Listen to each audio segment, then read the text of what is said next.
പ്രിയപ്പെട്ട LDF-ന്റെ ആളോടാണ് എനിക്ക് പറയാനുള്ളത്. കേരളത്തിൽ വലിയൊരു വിഷയമാണ് പെൻഷൻ. പെൻഷൻ 8 മാസമായി കൊടുത്തിട്ടുള്ളത്. 8 മാസം. ഒരു മാസം കൊടുത്തു. അത് നിങ്ങൾ പറയില്ല. ഇതുകൂടി കൂട്ടി കഴിഞ്ഞാൽ 8 മാസമായി. ഒരു മാസം കൊടുത്തു. ഇവിടെ സാധാരണക്കാരന് പണിയില്ല. വയസ്സായ അമ്മമാർക്ക് മരുന്ന് മേടിക്കാൻ കാശില്ല. പക്ഷേ കാശുണ്ടായാൽ തന്നെ ഗവൺമെന്റ് ആശുപത്രിയിൽ പോയി കഴിഞ്ഞാൽ മരുന്നില്ല. സിവിൽ സപ്ലൈസ് പോയി കഴിഞ്ഞാൽ സാധനങ്ങളില്ല. റേഷൻ കടയിൽ പോയി കഴിഞ്ഞാൽ മണ്ണെണ്ണയില്ല, അരിയില്ല. ആ അവസ്ഥയാണ് കേരളത്തിൽ നടന്നുകൊണ്ടിരിക്കുന്നത്. ചോദിച്ചോളൂ. ഞാൻ സംസാരിക്കുന്നത് ഇന്ത്യയിലെ മുതിർന്ന പൗരന്മാർക്ക് വേണ്ടിയിട്ടാണ്. മുതിർന്ന പൗരന്മാരായ സ്ത്രീകൾക്ക് തീവണ്ടിയിൽ യാത്ര ചെയ്യുമ്പോൾ 50% കൺസെഷൻ കൊടുത്തിരുന്നു. അത് BJP വന്നപ്പോൾ നിർത്തലാക്കി. മുതിർന്ന പൗരന്മാർക്ക്, പുരുഷന്മാർക്ക് 40% കൺസെഷൻ നിർത്തലാക്കി. സ്വകാര്യവൽക്കരണത്തിന്റെ പാതയിലാണോ എന്നതാണ് ചോദ്യം. ഈ ചർച്ച നടക്കുന്നത് ഒറ്റപ്പാലത്താണ്. CPM പ്രതിനിധിയോടാണ് എന്റെ ചോദ്യം. നിരന്തരമായി MLA MP സ്ഥാനം വഹിച്ചത് CPM ആണ്. പാലക്കാടും ഒറ്റപ്പാലത്തും. പാലക്കാട് മാറിപ്പോയി. ശ്രീകണ്ഠൻ ഇതിന്റെ മുന്നേ ലൈറ്റിന്റെ കാര്യം പറഞ്ഞു. ഇതുവരെ അത് പ്രവർത്തനമാക്കി. അത് അവര് MPയോടും മുന്നേ ജയിച്ച MPയോടും ശ്രീകണ്ഠന്റെ പ്രകടനം മോശമായിരുന്നു എന്നാണോ? ശ്രീകണ്ഠന് 2 കൊല്ലം കോവിഡും 3 കൊല്ലമാണ് പ്രവർത്തിക്കാൻ സമയം കിട്ടിയത്. ശ്രീകണ്ഠൻ ഒന്നും ചെയ്തില്ലേ? അപ്പൊ പുള്ളി ചെയ്ത് പാലക്കാട് ജില്ലാ കളക്ടറേറ്റ് ചോദിച്ചാൽ കിട്ടും. BJP പ്രതിനിധി ഇന്ത്യ രാജ്യം 60 കൊല്ലം ഭരിച്ചിട്ട് എന്തുണ്ടാക്കിയെന്നാണ്?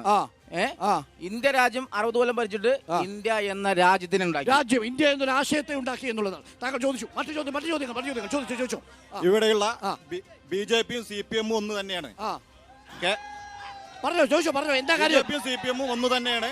കാരണം ഇവിടെ തിരുവനന്തപുരത്ത് പ്രധാനമന്ത്രി വന്നപ്പോൾ സ്വർണ്ണക്കടത്തിന്റെ ഉറവിടം എവിടെയാണെന്ന് കൃത്യമായി പറഞ്ഞു. എന്നിട്ട് ഇതുവരെ നാളിതൊരു നടപടി അതിനെതിരെ ഒന്നും ഉണ്ടായിട്ടില്ല. അതുപോലെ തന്നെ ഹേമന്ത് സോറൻ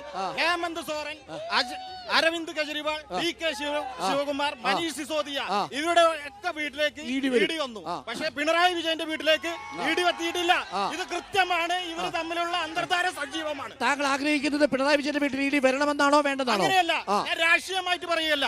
പക്ഷെ തെറ്റ് ചെയ്തിട്ടുണ്ടെങ്കിൽ കൃത്യമായി വേണം. അല്ല, ഇടി വരണമെന്നോ വേണ്ടെന്നോ? ഇടി രാഷ്ട്രീയമായി ദുരുപയോഗം ചെയ്യുന്നുണ്ടോ? പിണറായി വിജയന്റെ കാലിൽ പോയി വീഴുകയല്ലേ? അതെ ശരി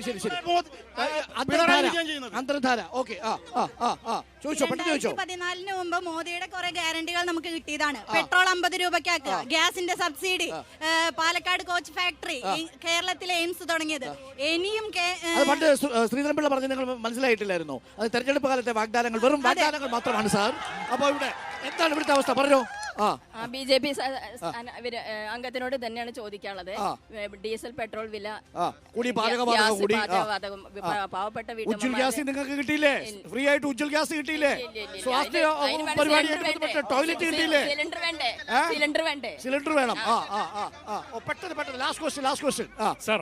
കഴിഞ്ഞ 5 വർഷക്കാലം കൊണ്ട് 112 MP-മാർ കോൺഗ്രസിൽ നിന്ന് BJP-യിലേക്ക് പോയി. 80 MLA-മാർ BJP-യിലേക്ക് പോയി. 126 മുൻ MLA-മാർ കോൺഗ്രസിൽ നിന്ന് BJP-യിലേക്ക് പോയി. 12 മുൻ മുഖ്യമന്ത്രിമാർ BJP-യിലേക്ക് പോയി. ഈ കോൺഗ്രസിനെ വിശ്വസിച്ചുകൊണ്ടാണോ കേരളത്തിലെ ജനം വോട്ട് ചെയ്യുന്നത്? ത്രിപുരയിലും വെസ്റ്റ് ബംഗാളിലും പാർട്ടി ഓഫീസ് തന്നെ BJP ആയി.